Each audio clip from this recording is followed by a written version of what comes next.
To bring this discussion to a close, Dr. Sampath, circling back to what has happened in the three districts of Karnataka where we've seen violence over the putting up of Veer Savarkar posters.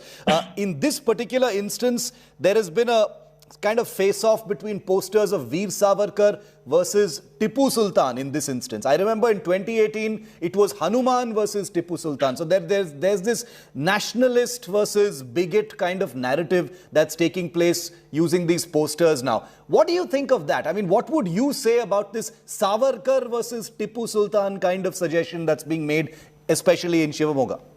I think it's comparing apples and oranges because these were two different men in two different eras. Tipu was in the 18th century and Savarkar was in the 19th and 20th century. Different circumstances. Tipu was a ruler, a medieval ruler who was actually fighting for, not for the cause of a nation or freedom and so on. It was more of a fight for his own kingdom, for his own personal honor and survival.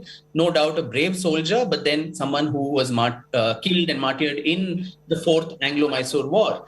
But then his social report card is also not something that that many can hold him to account, considering the kind of bigotry, the mass murders, the conversions of Syrian Christians in Mangalore, and also the Mandyam Iyengars, the Kurgis, the Nayars in Malabar, the thousands and thousands of temples that he desecrated, churches that he broke. These are that's a different era. You need to judge a person by the standards and yardsticks of that era. So that was a different time and space. So to compare him with someone like Savarkar, who was a modern day leader, just because he propounded the theory of Hindutva, you posit these two people, next to each other, which is, historically, it has no basis whatsoever. Yeah. And it's very unfortunate that political parties start taking sides. BJP takes sides with Savarkar, Congress takes sides with Tipu Sultan. In the past, they have also,